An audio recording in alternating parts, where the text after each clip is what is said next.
Bonamici. Thank you, Mr. Chairman and Ranking Member, and thank you to the witnesses. This is an important conversation and something I've cared about since I joined this committee years ago, in large part because of my personal experience that informed my understanding that not everybody's on the same path. I didn't go to college after high school.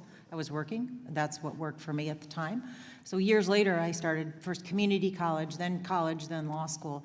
And I did that all on my own with a combination of grants, loans, work study. Now, higher education was a lot less expensive at the time, but had I not had that support, I didn't have a dorm or a meal plan, housing costs, those all factored into the decision.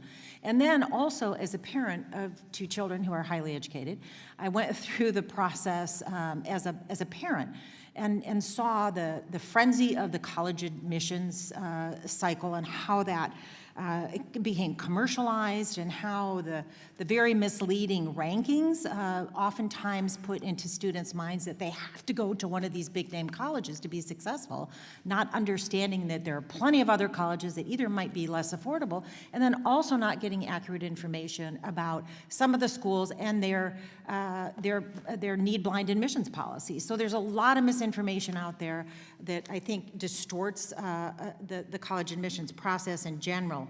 But it has been a priority of mine to open the doors of opportunity for anyone who chooses college.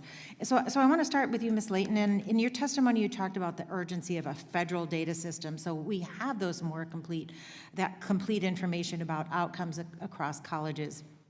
I want to insert that I have said for years on this committee and in education discussions that I think it's wrong to gauge students and graduates based on their income. If someone graduates and goes into public service or starts a nonprofit or is an entrepreneur, they might not have a high salary. That doesn't mean they didn't get a good education. But tell me a little bit about what the Bipartisan College Transparency Act would do. Why is it important legislation for students and prospective students?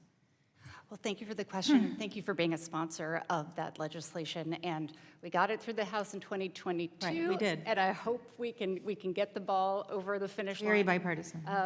Soon, because right now there's a lot of questions about, is college worth it, right? I mean, that's a lot of what we're talking about. There is both like, can you pay for it? Can you afford it? And then what are you going to get out of it? And right now, students and families are making a lot of these decisions without being able to answer that question. And we know that on average, college is absolutely worth it. But students don't go to average colleges. They go to particular colleges and particular programs, and they pay particular prices. But right now, they're really in the dark when they're trying to figure out, how's a student like me going to succeed or not succeed in a school like this or a program like this? And the College Transparency Act would really fill in some important gaps in our information systems so that we can tell students, not just those who get federal financial aid, but those who get GI Bill benefits, those who get tax credits, those who want to see themselves in the transparency tools that the Department of Education uses, including the college scorecard, which I don't remember if we've talked about it, but it's certainly in the written testimony. It's pretty important to have that standardized information. But also, Ms. Layton, the National Center for Education Statistics, NCES, they play a pretty essential role in getting data about college outcomes collected, analyzed, disseminated. So what's at stake with that data if the Trump administration continues to defund NCES and other education research like the IES, Institute of Education Sciences? I mean, there's a really big disconnect between the conversation we're having today about the need for transparency, the need to make sure that things are standardized, the need to have better information that is presented honestly to students. And the Department of Education has been decimated, and particularly the Institute for Education Sciences and National Center for Education Statistics. We're talking about the college scorecard. Who does the college scorecard? Exactly. People at NCES, and they're gone. Well, and you mentioned the cuts to staff across the department. The Office of Federal Student Aid, for example, it's going to significantly disrupt the ability of students to access financial aid and the information they need.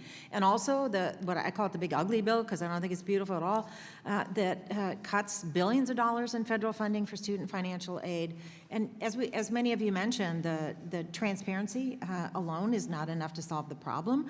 Mr. Drager, you mentioned first-generation students. Programs like TRIO and Gear Up, which the administration proposed eliminating, it looks like we're going to at least save some of that. Those are really critical programs to get information to students. I talked to a high school student who didn't know he could go to college until he talked to somebody from TRIO. So even if students have that clear understanding, we need to invest and have those programs like Work Study, Pell Grants. Work Study was a great program. Why aren't we boosting that funding to make college, open up those doors of opportunity so everyone who chooses college can get through and complete their degree without a tremendous amount of debt? And I'm out of time and I yield back. Thank you, Mr. Chairman.